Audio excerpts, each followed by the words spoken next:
Hi to everyone who's dialing in. We're just waiting for a few more attendees to join. We're a bit early, so we'll give it another few minutes and then we'll kick off. Thank you.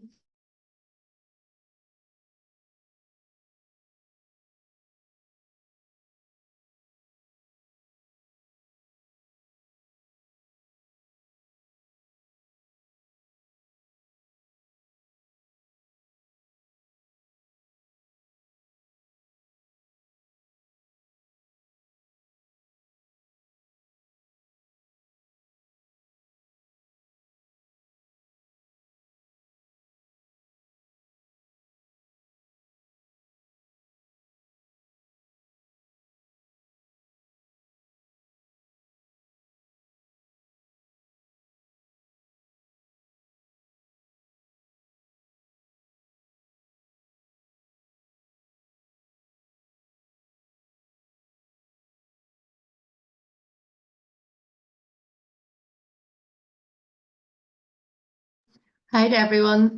We've just got a few more attendees joining as we speak, so we'll give it another minute or so and then we'll kick off. Thank you for waiting.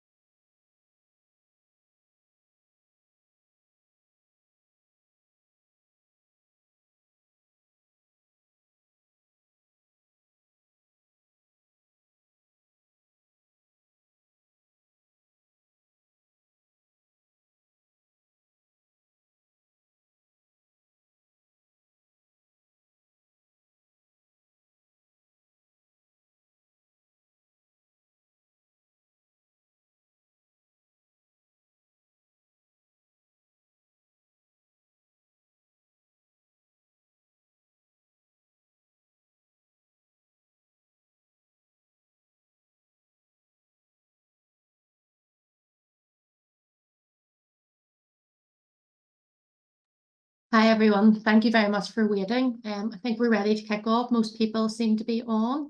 So thank you for joining us for our spring budget update. My name's Jane Cunningham. I'm the operations manager here in IQ. I'm joined with Ian Milligan, our business development consultant, and Heather McConaughey, financial planner in IQ. We have taken a few questions beforehand, which we'll cover through the slides. But if you do have any questions throughout, please pop us an email with them to info@weareiq.com and we will come back to you with any answers. But I'll remind you of that at the end, and you can forward any questions to us. So I'll pass across now to Ian and let him start the presentation.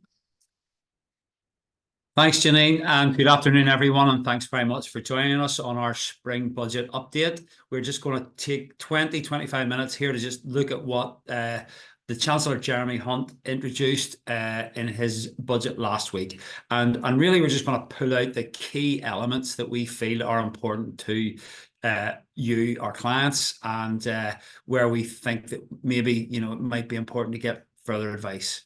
So look, let's kick off really, and before we go any further, I'm just going to quickly remind everybody of who IQ are in case you're not familiar with us. A lot of you will hopefully be already clients of ours, but just to remind everyone, we're a really strong established financial planning business in Northern Ireland, right across the country.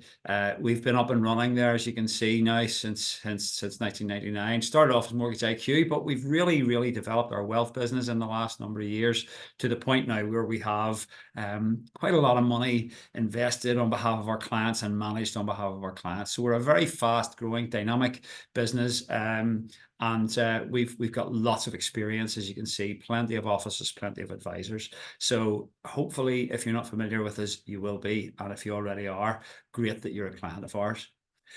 Okay, so I think what we'll do today is we'll just pull out the key elements of the budget. And there's three here that I'm going to talk about briefly.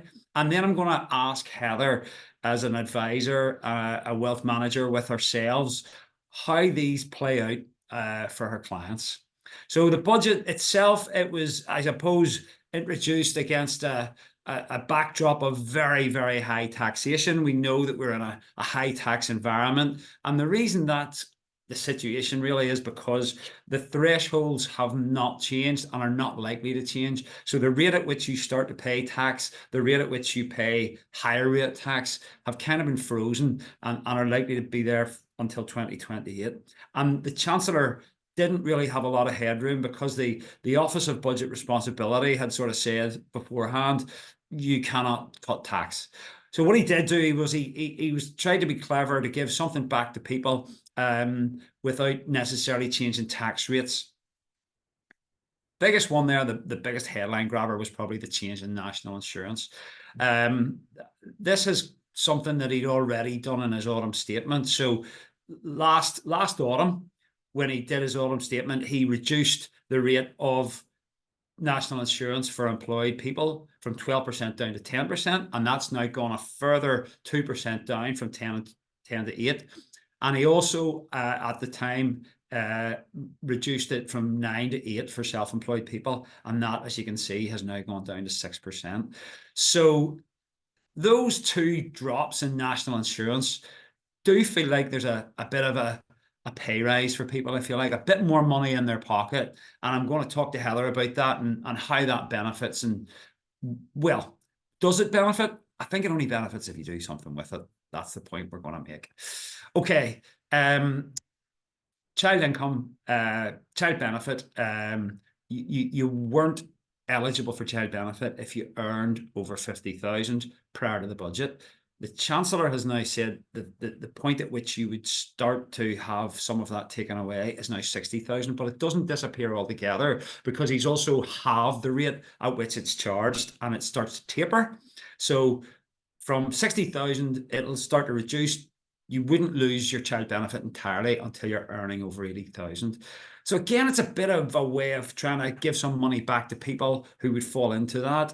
The problem with it is that it does still impact on single parents and one income families because it doesn't really address the overall income in the whole household. So that has changed, that will change, and that's coming under review from April 2026. So that's really good news.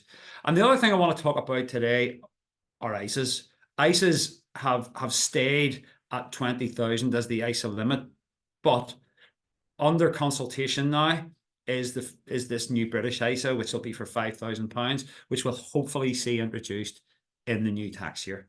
So those are three key things. So I'm just going to elaborate on those slightly, and then we're going to have a chat with Heather about these. But if we take the national insurance element first, national insurance being cut this time is for somebody earning 35,000, about 450 quid back to them in their pocket. And for somebody over 50,000, you're getting back about just shy of £750. So, you know, that together with the previous cut means that you should see a bit more money in your salary at the end of the month. The backdrop to that, though, is that you haven't seen any change to the tax thresholds. And with the pay rises that people have received, it does mean that more people are likely to fall into higher rate tax in the future. So by 2028, it's estimated that a further 2.5 million people will pay the higher rate of tax. And it's also estimated that by 2028, 3 million people who don't pay tax at all will become taxpayers. So these stealth taxes, as they're called, will cause more people to pay tax. So the national insurance changes are very welcome, but really important that people, if they want to take most advantage of this, do something with it and don't just sort of fritter it away, which is where financial planning comes in. So that's something we'll talk about when we speak to Heather.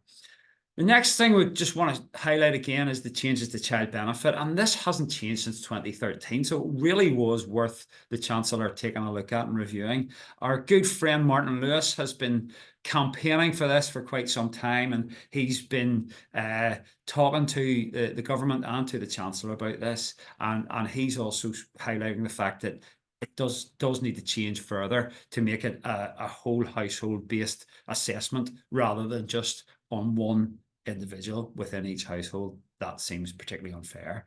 So yeah, there's movement on that. It's good to see. It'll help and it'll benefit a lot of people, particularly those who start to earn over the 50,000 limit. And as I say, many more people are going to fall into that category. So yeah, good to see a change there. Well overdue. Hasn't changed in 10 years. And then the other thing we talked about in those key headlines were ISAs. So really important that you think about what you do with your ISA allowance, because the ISA limit has stayed at 20,000. Whilst there will be potentially a new British ISA available in the new tax year, the issue for me is that we're coming to the end of a tax year. What have you done about it? You're going to be getting charged on you're going to get charged on the interest that you earn. You're going to pay tax on the interest that you earn over certain amounts of money if you just leave it in an ordinary savings account. So to avoid getting charged tax on interest that you're earning, you should really be taking advantage of your ISA.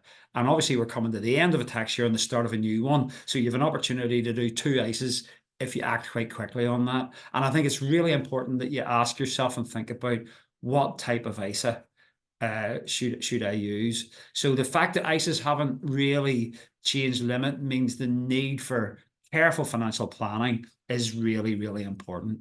And these frozen allowances and tax bands, there's a thing called fiscal drag. So it's a way of dragging more tax into the government's coffers without doing anything. And doing nothing is actually a way of the government earning more money by not changing these limits. So you've got to be careful in your financial planning. You've got to be careful how you use your ISA. And I always ask people and encourage people to ask themselves 3 questions about their money and about their savings. Have you put money into a cash ISA and left it there for more than 5 years?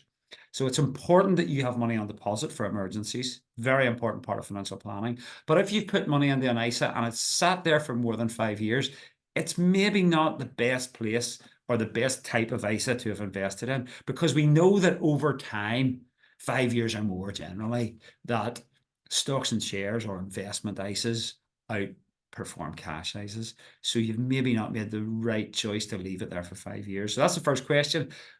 Money in a cash ISA, have you done it for more than 5 years and left it there? When did you last review your ISA, and what rate is your ISA paying? Had you put money in a cash ISA, £1,000, 10 years ago, it would now be worth £1,167. Had you put the money into a stocks and shares ISA, it would be almost double that. So you can just see from that simple illustration there that whilst it's a different type of investment and it's not smooth sailing all the time and there are ups and downs, but generally over the longer term, stocks and shares outperform cash.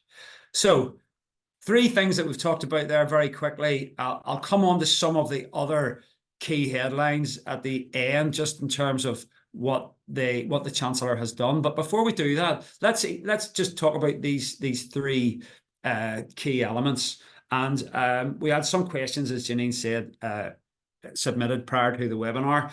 The first one, Heather, if I can come to you, is we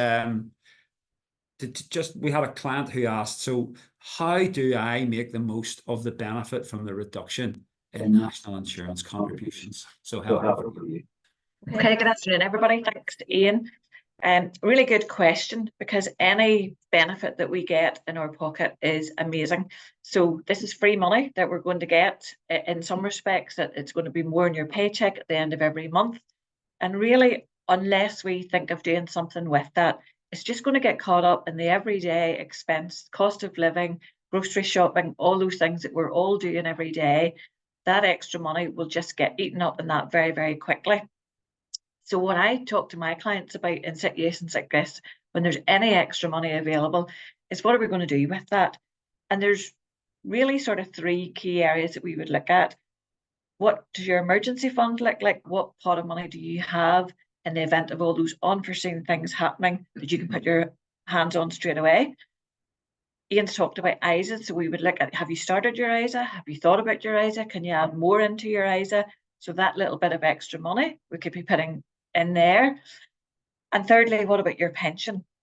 And really that's a bit of a double whammy, because if you're getting the money back on your national insurance contributions, so therefore what that means to you and I is that our paycheck pay salary, check, that's really old school. Our pay is really more at the end of each month. And then you put that into your pension and you get the tax relief on that, then you're really making money, whatever way you're looking at it there. So there are lots of things to do. And really what this highlights is, as we've talked about, is the value of financial advice, because what's right for me might not be right for you. And by going through a full financial plan and starting at point A and getting to point Z, we would be looking at what's the best thing for you to do with that extra money each month. Yeah, absolutely, Heather. Yeah, that's a great point. Whilst the changes that the Chancellor makes are the same, they're different in how they impact on every client and every person and every taxpayer. We all have different tax regimes. Okay, similar question again, Heather, in terms of the child benefit issue. We just had a question which says, what kind of financial planning considerations would you advise your clients to think about in relation to the increase in the child benefit threshold? Well, this is something we talk about regularly to higher rate taxpayers, because obviously anything that you're going to do is going to impact your tax liability. And we are in that space where the more you earn, the more tax you pay. So what are the best ways that you can look at mitigating that and reducing that? And one of the main ways of doing that, and up until now, we've been talking to people obviously with the income over 50. Now that's great, that's going to be increasing, is really seeing what you can sacrifice over into your pension. Because if you can reduce your salary and bring that level of income down, then that's obviously going to be a massive benefit to you. So now you're going to get the benefit if the child benefit end of things is changing as well. So really it is maximizing what you can do, and by putting more into your pension, getting the tax relief on it, then letting that pot of money grow, and you get growth on your growth, if you like. And depending on what length of time it is when you're wanting to retire, that is really an efficient way of looking at it. And particularly for anybody who's in that higher rate, well, for anybody really, but definitely for people who are in that higher rate tax bracket, who are then starting to lose their child benefit and things like that. Okay, great. Thank you, Heather. Just on the ISA side, I mean, obviously this new ISA is going to be helpful if and when it's introduced, hopefully in the new tax year. But in the meantime, what would your advice to clients be around ISAs?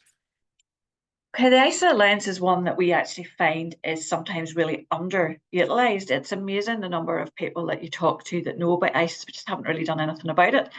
Don't really know what's the best one, because there's lots of different variations out there between cash, equity, ISAs that Ian has talked about and that type of thing.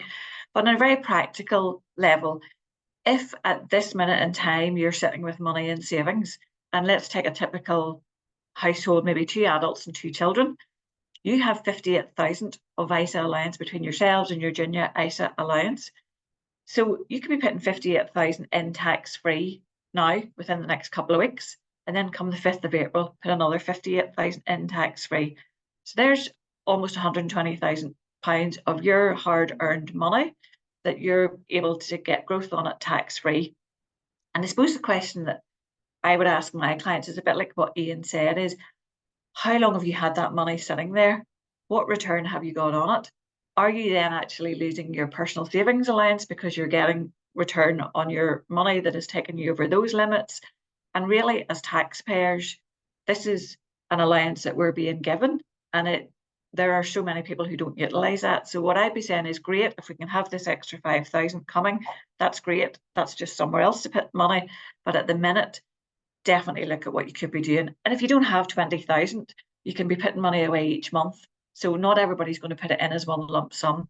But as a taxpayer, any savings you have, really, ISA would be one of the first port of calls. Thanks, Heather. Just one final question. I suppose that there wasn't really very much in the budget in relation to pensions. So what's your thoughts on that?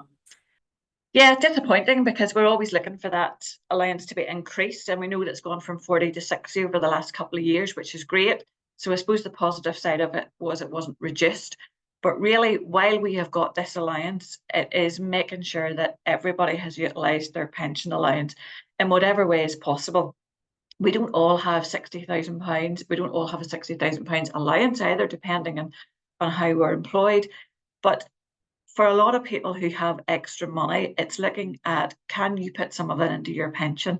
You know, what investment are you going to put money in that you get money back on it in some respects straight away? You get your 20% uplift, your 40% uplift on it.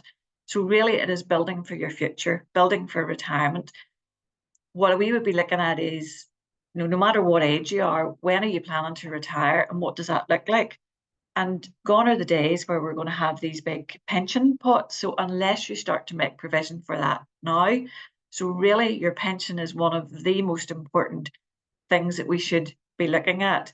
And again, it's the value of financial planning, because that will be different for all of us and how much we can put away, when we plan to retire, what other things we have in place. But certainly it's something that we are always very keen to see what the Chancellor says about the pension allowance. This year it is still 60,000, but that's still a massive benefit to all of us, really. Great stuff, Heather. Listen, thank you very much for joining us today. And I know you're busy as the end of the tax year approaches, so we really appreciate your time. Thank you very much. Okay, folks, we're just getting close to wrapping up. Before we do, I just want to highlight a few more of the key headline elements of the budget, and I'm not, for the sake of time, I'm not going to go into a lot of detail on these, but if you have a second property, a residential property, and you dispose of it, then the rate of capital gains tax that you would have to pay on that has been reduced, as you can see there, which is good news. The downside of that, though, is that if you own a furnished holiday letting, Airbnb, something like that, you would have previously been able to claim back some expenses in relation to that, repairs, etc. That's gone. So the Chancellor's taken that away in order to get a bit more money clawed back in. So maybe that's how he counterbalances the CGT improvement. I don't know, but look, there's some things to think about there. If you have a second property, if you have a second home, or you have a holiday letting, you know, again, there's a need for advice there. Good news for any sort of small businesses or small companies that need to register for VAT. They don't need to do that now until they're up over a £90,000 level. And the need to actually be even registered at all has increased from 83 to 88,000. So, you know, sole traders, smaller businesses, free from the VAT, need to get involved in VAT too early there. And there was a big change around people who live overseas for a certain period of time. And the Chancellor has scrapped the previous non-UK domicile rules in terms of who falls into that category. New regime has come out, and again, if that were to be anybody at all of our client base, we would encourage that you come and talk to us. So those are a few other of the big ticket items, I suppose, that we saw the Chancellor introduce. So really, just to wrap up and to put it together, I'll leave a quote on there from the Chancellor himself. He had very little headroom, as I say. He wanted to do something that made people feel like they've got a bit more money in their pocket and give a bit of a boost to the Conservatives in what will be an election year, of course. I'm not sure that I would agree with the speculation that we're in for a May election. I think he probably would like another stab at a budget to make people feel a bit happier prior to an election later in the year. And he may hope that he's got a bit more to play with at that stage. And so we may see some further tax cuts and tax benefits. However, don't quote me on that. Maybe it will be a May election after all, but it's getting to the point where they're going to have to announce that pretty soon, if that's the case. But yeah, pretty much a fiscally responsible budget. He didn't have a lot to play with. We've talked about the main headlines. I think, as we just repeat, you know, important when any changes are made that you speak to someone if you think anything affects you, but also how to find out how you can take advantage of any extra money the Chancellor has afforded you. So look, thank you very much for your time today.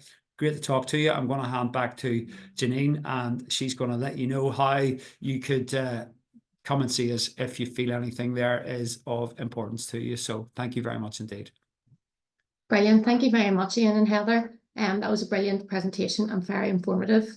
To everyone on the call, I know we kept it short today. We appreciate it. Might be your valuable lunch hour. And there is a lot to cover from the budget. So if you have any further questions off the back of today or the budget itself, please email info@weareiq.com. You can see the email address just on your slides. in front of you now. So thank you all very much for joining. We will follow up with an email just with the budget pack. If you have any feedback or anything, as I say, please do just get in contact with us. And thank you very much for joining us today.